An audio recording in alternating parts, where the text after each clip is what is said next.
Hello and welcome to another edition of Paratalk. I'm Gareth Davis, and once again I'm joined by paranormal enthusiast Mr. Reeves Cook.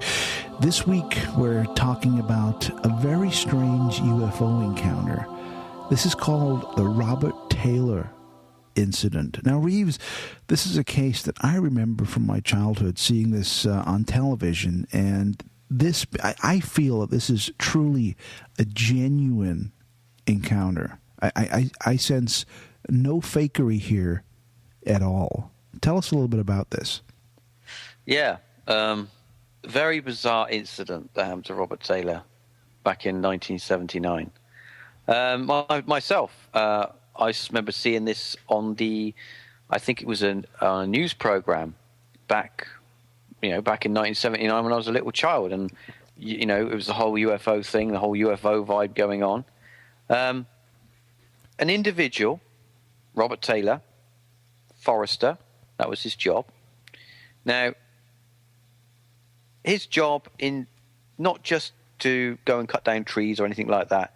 It was more of a keeper of an area, like a groundskeeper or a groundsman, that kind of job. Right. And now, at the time, his duties as a forester was to basically look after a particular area.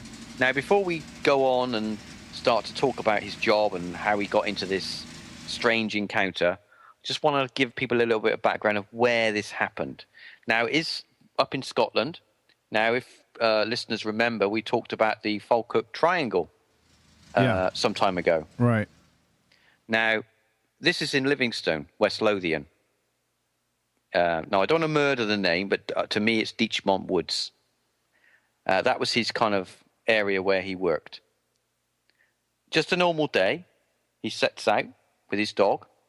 One of his jobs is to just basically do a kind of a once around and check all the gates are closed, everything's fine, nothing strange is happening, no one's poaching or anything weird. So he's out on his own, and he's doing his in his van, and he drives up to the wooded area, which is a long kind of winding road which leads to a forest, the woods forest area. He parks his van, and then he proceeds on foot into the forest area. Just a general kind of a once round, and he bears this corner into a large open area. So let me try and put a picture into our listeners' mind that when you sometimes go into the woods, you normally get areas that are where they've kind of deforested a particular area. Do you follow? Yeah, but his dog was with him also, right? Was he completely alone, or was he with his dog? Sorry? He was with his dog, right? He had a dog with him, is that correct? Yeah. If I remember correctly, it was a red setter. So he had his dog with him. At the time, before his experience, the animal didn't show any strange signs of being frightened or alarmed or anything like that. Right. So he's for him, it's just a regular day at work. Regular day. He parks the car, gets out with the dog. He's walking into a clearing in the forest. And what happens next? Something very strange. Very strange. Well, of course, beyond strange. This is. This is truly, truly bizarre.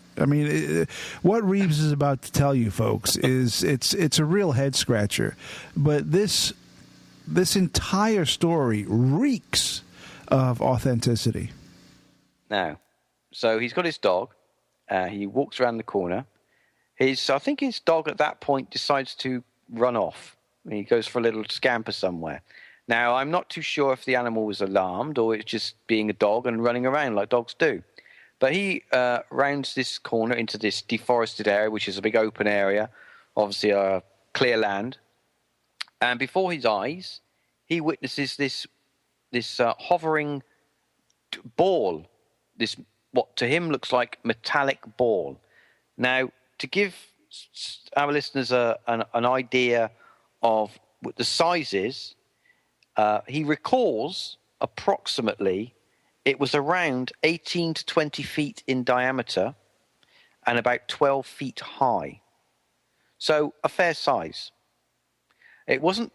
To him, he said it didn't look like it was landed. It looked like it was hovering.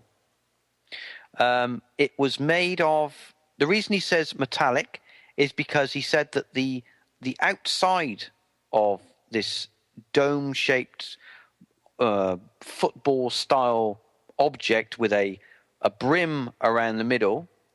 The reason he said it looked metal is because it had a kind of a rough sandboard matte finish to it.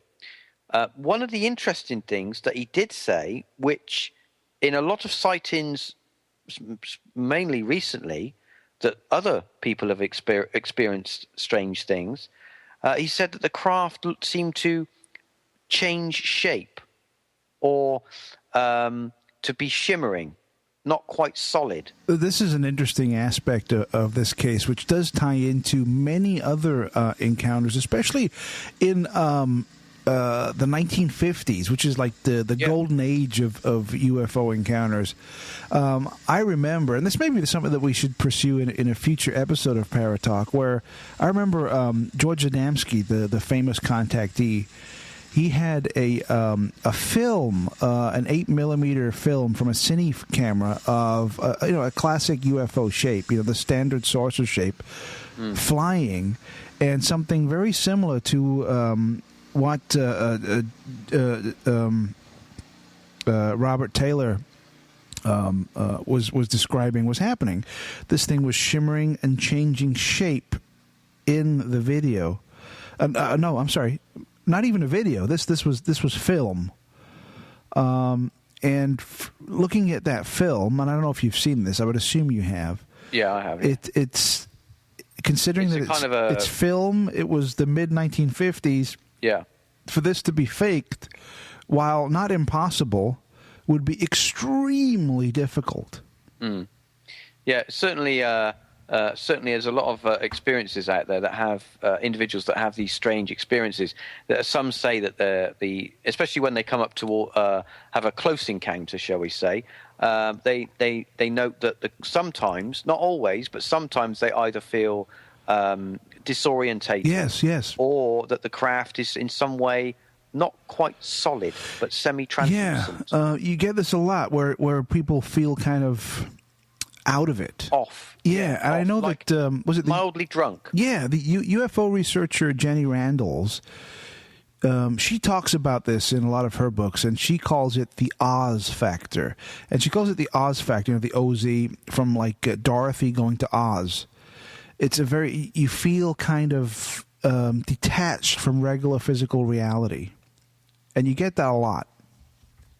Well, yeah. So let's jump back to Mr. Taylor's experience. Right. He's standing there. He's looking at, he doesn't know what he's looking at. He's looking at something. It's not making any sound. Yeah. It's just there. Now, all of a sudden, these two smaller spheres drop from below the craft. They have, they're like giant, well, not giant, but they're like large, round balls. Yeah. I think the best way he described them is that they looked very similar to sea mines. Like a mine at sea. Yeah. Those like a ball with those spikes coming off them. Yeah. He said they were very similar to that. Yeah, and they obviously had the spiked legs, the legs coming out. Yeah, and they made a beeline for him, and as they approached him, he was, I think, really in his state, frozen with fear. Yeah. To be honest, I mean, putting myself in that position, I think anyone, even if you wanted to run away, I don't think you would have the ability to run away because you would be so transfixed by what you were seeing and experiencing that you wouldn't know what to do. It's just one of those things. It's a human condition. You it's like you see a car accident, you don't want to look, but you do look. Yeah. It's that kind of, you're fixed to the spot. Can't move. Yeah, you're transfixed. These two objects came from the craft, apparently, according to his testimony, and they made a beeline for him, one either side of him. He noticed a smell, an acrid smell, which was quite putrid. it made him feel quite nauseous and also quite faint, but not to the point of, at that point, to lose consciousness. Yeah. It just was a horrible smell. These objects came either side of him. He felt them hit his lower part of his body, and then, according to his testimony, he lost consciousness. But they rubbed up against his legs, right? They hit his legs like just below his pockets on his pants. Yeah. These two spheres. And he lost consciousness and was totally out of it for around 20 minutes. Right. Now, 20 minutes later, he regained consciousness. He still could smell this putrid smell. Yeah. He looked over to where the object was. It was no longer there, just a clear outcrop area, which it would normally be. He then tried to stand up. He found that he had a very hard time physically getting up. He had no energy. Yeah. His legs, it was like his legs were numb. They wouldn't work. So he crawled through the woodland, the wooded area and the path, approximately about 300 feet, back to his van.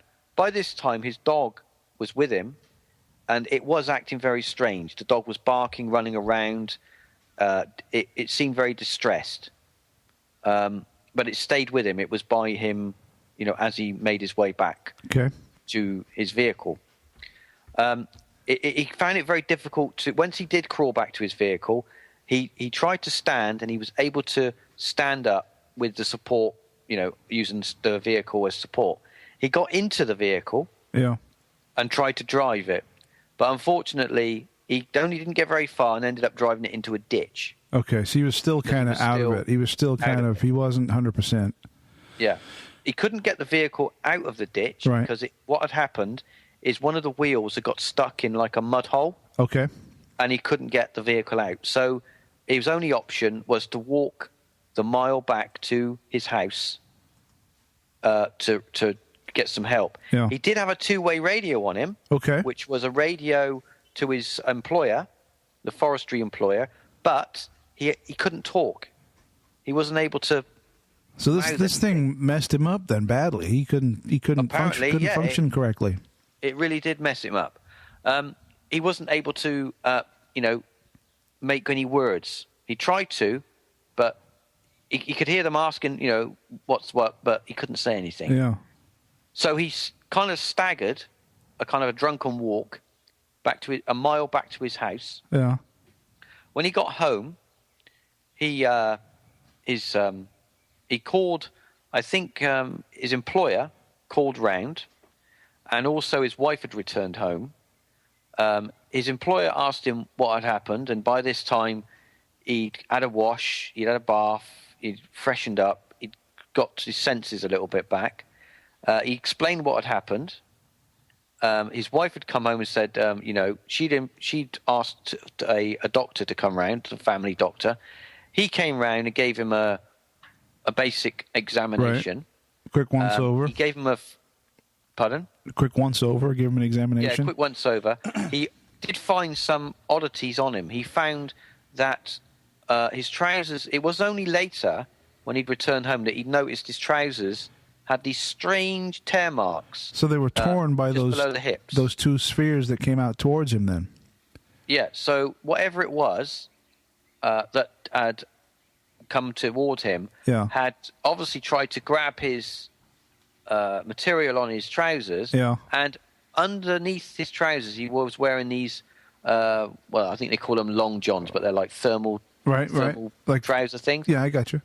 They had gone through that as well and torn that, and they'd also left marks on his legs, like little scratch marks on his legs. He also had a cut mark under his chin, but that could have been caused by him collapsing or him crawling through the undergrowth to try and get back to his van because he wasn't able to stand. So he was kind of crawling like a baby because he didn't have the energy to stand. So he could have easily cut his chin, but more hard to explain the cuts under his clothing, which were in the same area as the cut marks in his trousers. and his underclothes.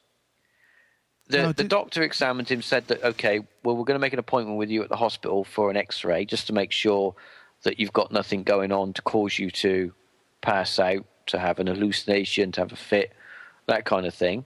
That side of things.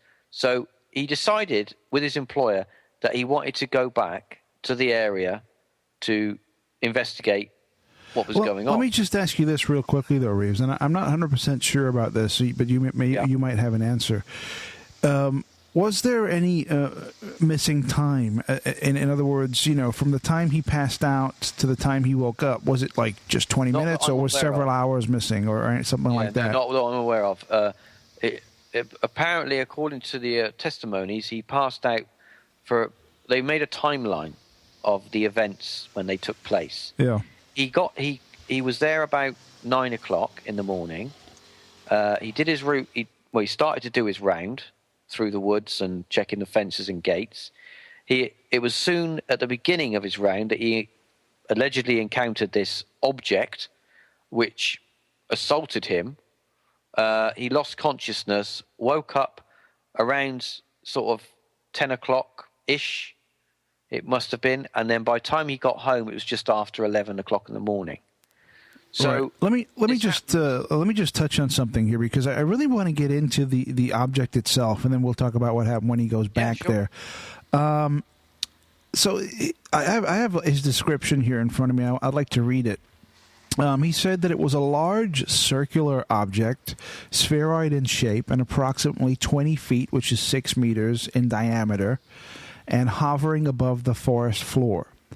The object had a narrow rim running along its circumference with stems topped with propellers, and the surface of the object appeared to be constructed of a dark metallic material which appeared transparent in places.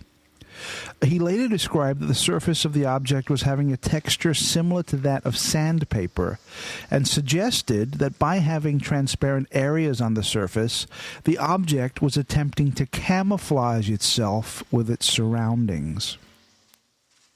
Yeah. Now, if we go forward to later UFO accounts, people often say that 1 minute it's there, the next minute it's just gone. Well, that's the telling part here, and I think he might be onto something, that this object was attempting to camouflage. It was attempting to blend into the background. So had it succeeded, he would have walked into that area, and he would have looked, and nothing. He would have done whatever he needed to do and left, and that would have been the end of that. He would have no knowledge or any idea that this 20-foot object was in the field. Well, no, because it was making no noise. Well, I mean, I could step out of the realms of... I like to be quite logical when I review these accounts, because although they're incredibly interesting, and I find them interesting, of course, our listeners find them interesting, I like to look at it with a kind of a logical head. But we could step out and say, well, if this object was really, really real, it really did happen, and there's no other reason to say it didn't happen. Okay, I'm not saying it didn't happen, but that object may have been a probe which was sent from who knows where. Yeah, and those objects that came out were its defense mechanism. Exactly. And that smell that he smelt was to knock him out. Form of some kind of anesthetic to knock him out. Right. Okay, before we go back to the next phase of this amazing story, let's take a real quick break.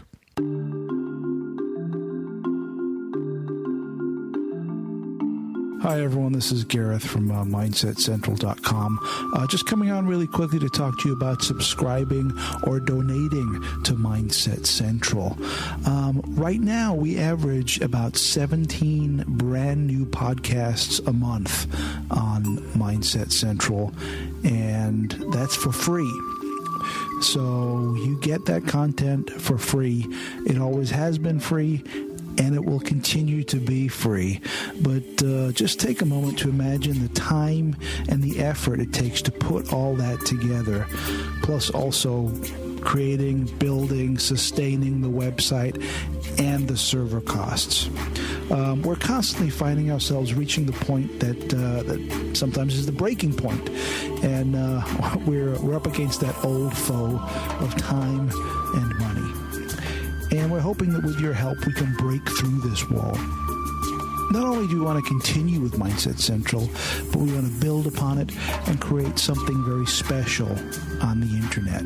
So please think about helping us and becoming a subscriber. By becoming a subscriber to Mindset Central, you'll have access to the subscriber section, which provides exclusive, all-new podcasts and a lot more. The subscriber section has and will continue to grow into an area that you will want to be a part of. And with monthly access priced at that of a large coffee at Starbucks. So for one coffee, you get access to the subscriber section, packed with content that is continually added to on a weekly basis. So please help us. Help us by becoming a subscriber. Thank you.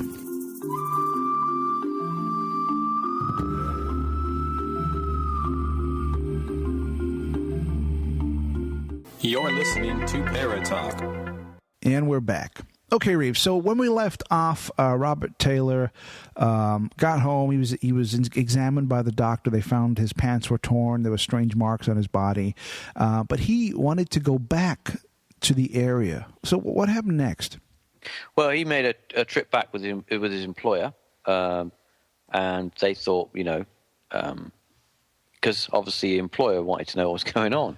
Yeah. And they did actually find remnants of, in the exact area where he had his experience, they found evidence. So something had been there. What kind of evidence did they find when they went back and examined the area?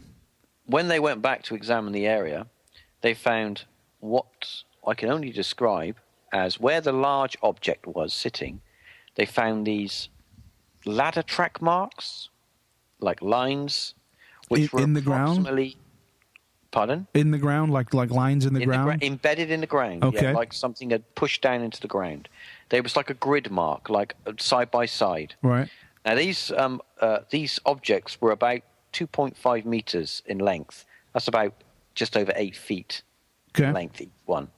There were also, around that area, and around the area in a circumference in that area where the object was, there were also small indentations, approximately 40 of them, which were about 4 inches across.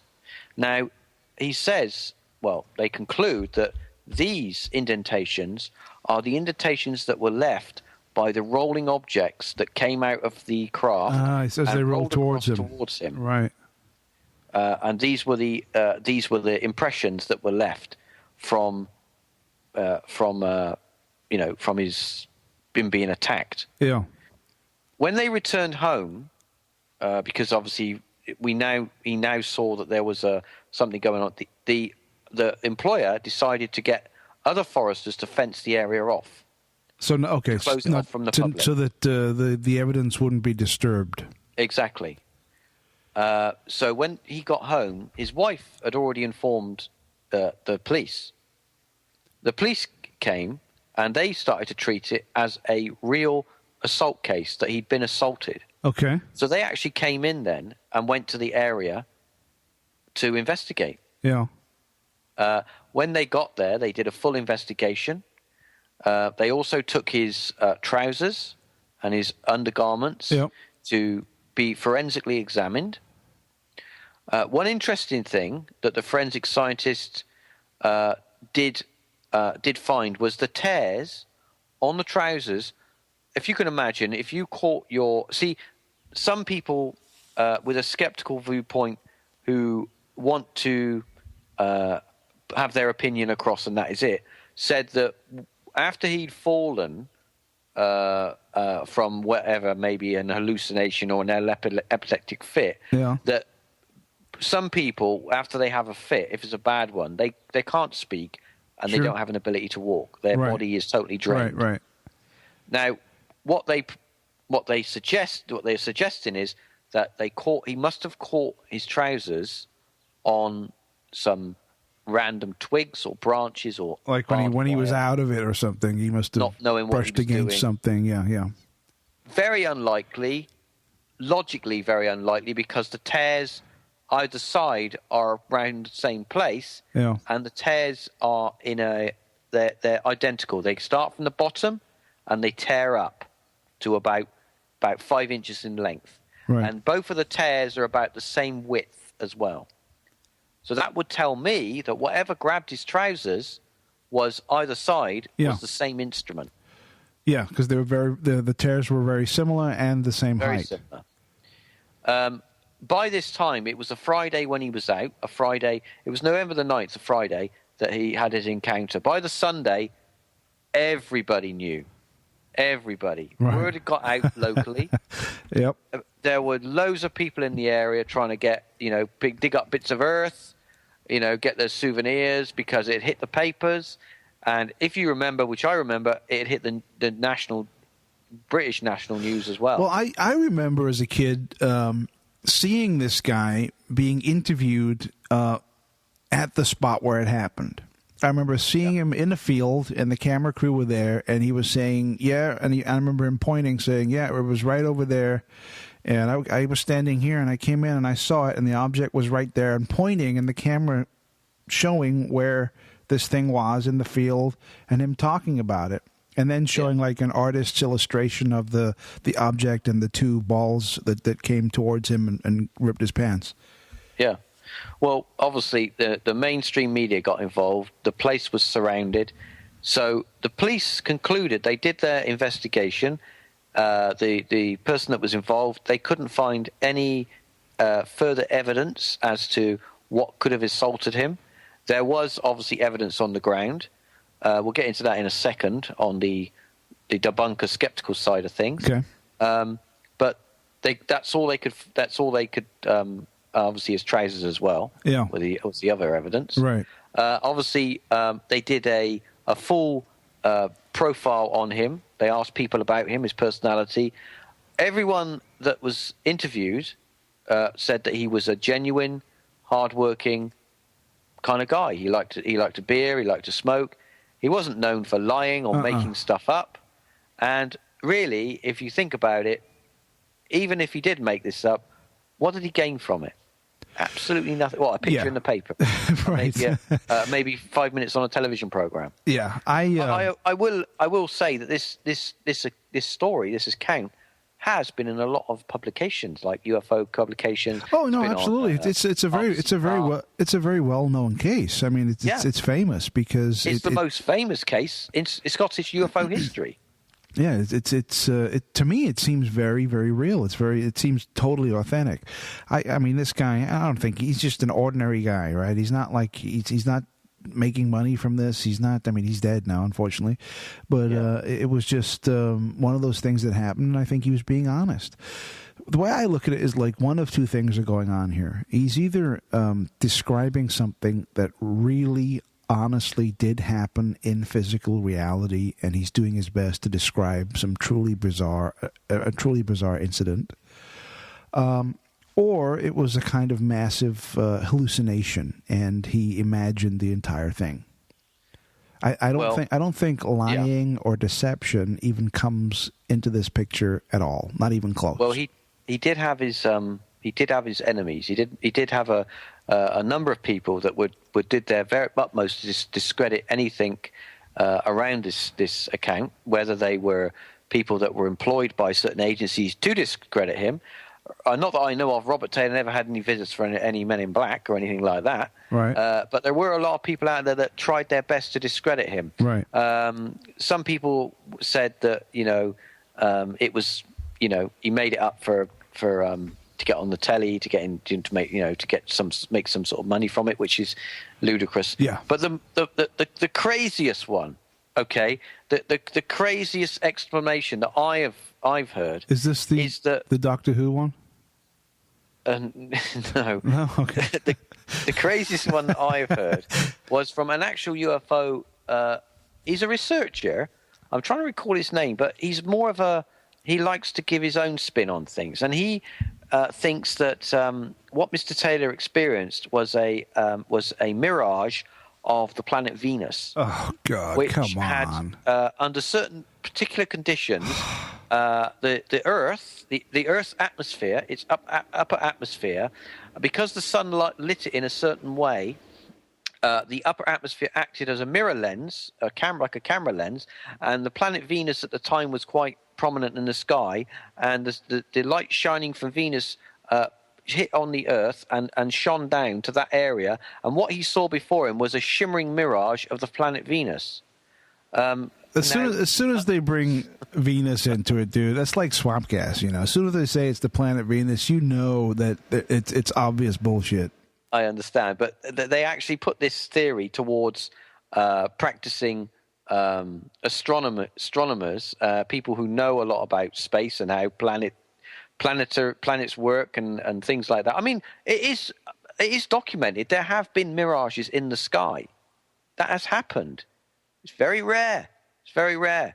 There was a case which was photographed years ago. I remember seeing it on, I think it was Arthur C. Clarke, where someone had actually photographed a city in the sky, but it was actually a mirage. It was a reflection from the ground off of cloud layers, and it looked like a shimmering. Right, but it wasn't. It was just a reflection. Those are mirages in the sky. This thing was on the ground. Yeah, this guy was basically saying that the planet Venus was projected some way to this area, and that's what he saw, and that's why it looked transparent. The astronomers have been asked about this, and they say it's for the conditions to appear, for that to happen, it would be just so rare that it's likely it would never happen. Well, my favorite theory for this is a theory by author David Slater. And he said that Taylor's experience may have been caused by deadly nightshade, which grew fairly common in that area. It was a deadly nightshade-induced hallucination that triggered memories of a recently aired Doctor Who episode, which featured a spaceship of very similar appearance and design. Well, I find theories like that interesting as well, because if he is not the only person that is in this area, why aren't other foresters having other hallucinations in similar areas where the nightshade also grows? Might not be the same sort of hallucination, agree. But you know. But I find this story account, I'm calling it a story. It's an account. I find all the things that happened to him so nothing's kind of blown out of proportion. You know, he obviously he's not around anymore, so there was a documentary made a few years before his death. You can clearly see he's not a well man. But he, even to this day, he still tells the exact same, he recalls it the same as what obviously the day when he experienced it. And I think that there are a lot of people out there that do experience these things, but a lot of them don't talk about it because they know that. I mean, Robert Taylor actually moved away from the area because he was so tired of people saying, "Did you make this up?" Yeah, he stuck the story to his dying day that it really happened to him. I mean, that was his one and only experience like this. He never said, and then 6 months later the Space Brothers came to speak with me, or that this happened to him. Nothing before and nothing after, just this one incident, and he claimed until his dying day that it really happened. He was being completely honest with what is his description of what took place.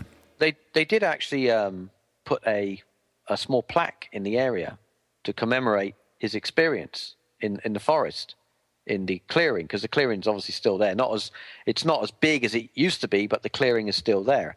And there was a small stone with a embedded plaque, but the plaque got stolen so many times that they stopped replacing it. Why would you steal that? It's bizarre. But yeah, this is this is one of those cases that, from my perspective, is 100% true. I see nothing in this case whatsoever that would lead to hoax, deception, trickery, lying, or anything like that. This case, for me, is an honest case. He's telling the truth. Taylor is being completely honest. He experienced something incredibly strange. and bizarre, and tried to the best of his ability to relate to what happened to him. And it's something I certainly want to experience. Yeah, I know. It seems pretty scary. All right, then, Reeves, thank you so much. Another great story here on Paratalk, and we'll be back very soon with more Paratalk.